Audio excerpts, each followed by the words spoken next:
voici le mois de mai, donc j'ai bien envie d'avoir une raquette sous le bras et d'aller voir à Roland-Garros les joueuses et les joueurs de tennis qui s'affrontent. C'est toujours magnifique de voir se dérouler les sets, etc. Et du coup, d'où vient effectivement le mot tennis?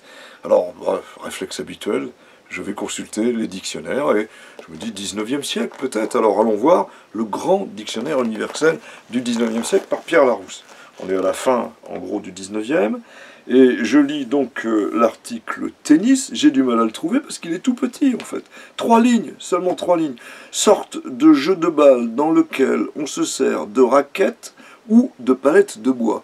Ah, palette de bois, voilà qui m'étonne. Puis je lis un peu mieux tennis, N-N-I-S, pour m'expliquer dans la phonétique qu'on prononce à l'anglaise en fait, pas tennis mais tennis. Bon, alors je suis pas trop satisfait, j'aimerais avoir davantage d'informations, et puis je me dis, bah, allons fouiller dans les autres dictionnaires, je cherche et j'en trouve un, celui de Raymond, et c'est là l'attestation la plus ancienne que j'ai dans ma collection, et ce dictionnaire, donc, début en gros du 19e, et je cherche tennis et je trouve 2 petites lignes, sorte de jeu de balle dans lequel on se sert de raquettes de bois très étroites.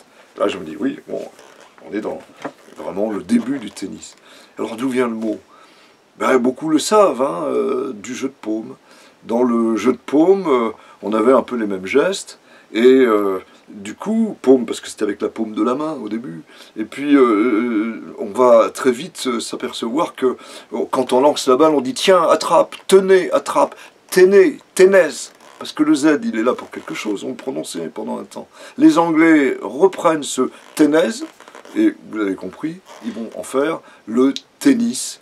Et puis ça nous revient un peu après, parce qu'il y a le tennis lawn sur donc la pelouse, qui va être abrégé en tennis, et d'un seul coup, ce sport magnifique va prendre de l'élan. Et donc c'est l'abrégation de tennis lawn, et qui nous revient avec tennis, et on l'oubliait, tennis. Alors, quand on regarde les dictionnaires, on est aussi devant des images du siècle. Là, je prends celui de 1985, Larousse, et regardez, des pages entières sur le tennis, le cours, Roland-Garros, et puis les joueurs avec le service de John McEnroe, la volée basse, la volée haute, et donc Chris Everloyd, revers à 2 mains. Et là je vois une illustration tennis de table. Alors là, c'est quand même délicieux parce que disent les enfants dans le dico tout fou des écoliers par Duhamel? Eh bien, quand le terrain de tennis est trop petit, on l'appelle ping-pong. Alors c'est quand même du grand ping-pong et pas avec des raquettes de bois. Enfin, ping-pong, si.